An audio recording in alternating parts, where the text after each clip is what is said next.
Hello. Today I'd like to switch gears and talk about something that is very serious within the home fragrance world. And it's something that has been confusing, baffling, bewildering home fragrance aficionados for many years. That thing is called the change. The change of seasons, that is. I mean, how the hell do you fragrance your home when one day it's 95 degrees and the next day it's 65 degrees? Or everybody around you is decorating their homes for harvest and Halloween and the leaves are changing, but everybody's still wearing shorts and t-shirts. Like, what do you do? Well, I am here to end that confusion and help you find transition scents. Hello and welcome to Aromatic Adventures by PJ. I am PJ. Typically I talk about home fragrance notes and history and how to incorporate them in your home. But today I'm going to talk about something that I am currently experiencing, and I'll talk about my solutions as well. As I said, it's the transition season. Officially it is fall, but where I live, with the exception of today, which is raining, but other than that, the last few days have been warm, sunny, just like a spring or summer day.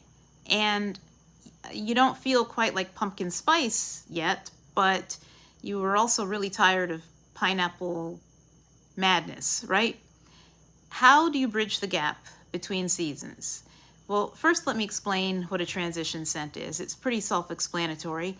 It's those are fragrances that are not quite one thing, not quite another. They're somewhere in the middle. Much like with fashion, you have transition items. That can be a denim jacket or a cashmere sweater, something that will take you from a cool day to a warm day and back again. Well, it's pretty much the same in home fragrance. And I found surprising inspiration in the grocery store. I was walking through the juice aisle looking for cranberry juice. And as you know, cranberry's a traditional fall, winter type of fruity scent. And as I looked at the selection for cranberry juice, it was insane. I mean, there's cranberry and orange, there's cranberry and grape, there's cranberry and apple, there's cranberry and pineapple. You can do so much with cranberry, so I thought, I'm gonna do a lot with cranberry when I get home. When I got home, I found some cranberry wax. These were basic cranberry fragrances. A couple of them had pomegranate in them, but for the most part they were cranberry forward. And what I did was, just like the juice, I was thinking like somebody making a cocktail, a juice cocktail. I mixed my cranberry with peach. I did a 1-to-1 ratio, beautiful. I did a cranberry with orange, awesome. For that one I did 3 parts cranberry to 1 part orange because I wanted the cranberry to be more in the foreground with the orange kind of taking a back seat. That worked out really well. I did not try cranberry and grape yet. Cranberry and apple, obviously that would work really well, but that would be pretty much a fall forward scent because apples are, like cranberries, associated with fall and winter. So I had great success with that. So that's what you can do if you like fruity scents. If you also like fruity scents, but more on a citrus, on the citrus side, citrus amazingly goes really well with spice. I did an orange, I took an orange scent, and it was orange with tangerine. I added in a touch of cinnamon. I used a wax bar that was cinnamon with a little bit of clove.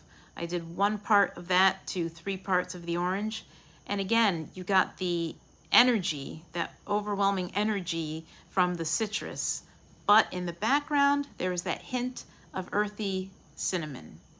And it worked out really, really well. It smelled so nice in the home. It smelled like, you know, when you make those things, I forget what they're called. You take a pot of water and you put in orange and cinnamon. I can't remember what you call that, but any orange peel and cinnamon, one of those things. It worked out really, really nice. Now, the other scent, the notes that I was working with were, I continued with cinnamon, but I thought, how can I take cinnamon and make it less intense? So what I did was I used coconut. Coconut and cinnamon work really well together. You wouldn't think so, but they balance each other really, really well. I used a flat, straightforward coconut scent, not a milky coconut, not a sweet coconut. It was more like a dry coconut scent.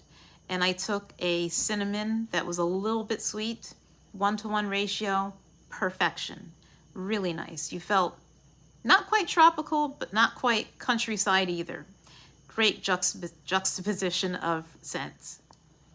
Another note I enjoy experimenting with are evergreen scents. Anything like pine or spruce. Those I found work really well with the addition of a citrus. It can be a grapefruit or a lemon, orange. Any of those notes work really well with a green tree scent. And tree scents are typically associated with winter, but you can definitely brighten them up with the addition of the citrus.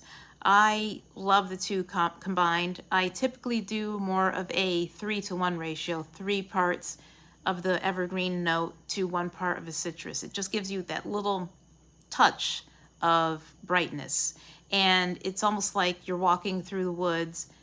Fall is done, winter is on its way, but you're carrying a nice big cup of iced lemonade, and it really works well together. It really creates this atmosphere of brightness and liveliness, even though the days are going to be getting colder and darker.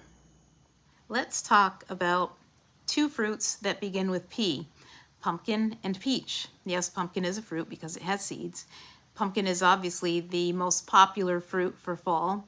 And sometimes if you're just not in that mood for pumpkin spice, like full-on pumpkin baked spicy goodness, blend it with peach. Peach works really surprisingly well with pumpkin. I mean, you get the grounded, squashy element of the pumpkin if you choose a true basic pumpkin. And then when you blend it with the peach, peach is really sweet. The two of them, I don't know how that happened, but you can really blend those really well together. In fact, I'm thinking about it, when my kids were infants, I actually used to take pumpkin, just basic pumpkin puree, and mix it with peach baby food and feed them that, and they always loved it. So peach and pumpkin, really good combination. You want to know another surprising blend? Pumpkin with coconut. Yes, think of a pumpkin pie. Some places you go, you can get a piece of pumpkin pie, you put your whipped cream on top, sprinkle some toasted coconut flakes, and that taste of the toasted coconut with the pumpkin, it's stupendously delicious. I mean, can't believe it. So do the same thing in your home, pumpkin and coconut. If you prefer scents that are citrus, but you don't want to go the woodsy route, you can take a citrus scent and mix it with heavy vanilla, heavy cream scent, something that's very gourmand, and that is also a great transition. That works really well for spring as well, when you might be craving something, some sort of bright citrus scent, but you're, again, not full-fledged ready for like a lemon sorbet scent. You're looking for something that's still comforting but still bright. So I used, I have a few scents that are already in that wheelhouse, but I decided I would try it on my own. I took a lemon scent. I added in vanilla, a really nice bakery vanilla, not an earthy sensual vanilla, but a really sweet vanilla. I combined those two. I also did the same with orange and vanilla.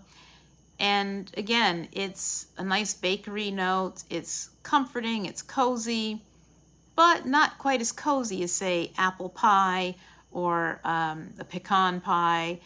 It's bright but cozy at the same time.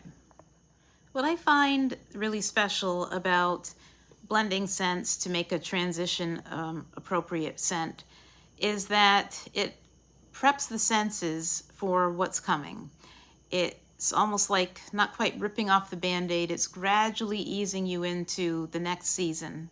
And you can also, not just with wax, but you can also get the same effect by using an oil diffuser. You can drop in your evergreen scent with a little bit of lemon. You can mix a little bit of vanilla, a drop of vanilla with a drop of orange, And you can also do the same thing with room sprays. If you have a cranberry scented room spray, spritz one spritz of that and another spritz of something that is mango, and you can get the same effect. It's layering at its finest, and that's, again, what I love about using wax melts and room sprays and diffuser oils. You get a custom blend that is all you. It's tailor-made by you for your mood or season or whatever is going on at that moment. You made it your own. So the next time you find yourself sandwiched between iced tea weather and hot cocoa weather, go ahead and use fragrance as a way to help you bridge the gap, transition appropriately. It's so much fun to work with fragrances in a way that is meaningful to you. You don't have to go with what's in the package. You can blend what you wish, experiment in any way you want, and you'll surprise yourself. You'll come out with something that is tailor-made just for you and your mood and your home. It's a wonderful process, so enjoy it. And please let me know in the comments, what do you plan on combining to get the perfect scent for the transition season?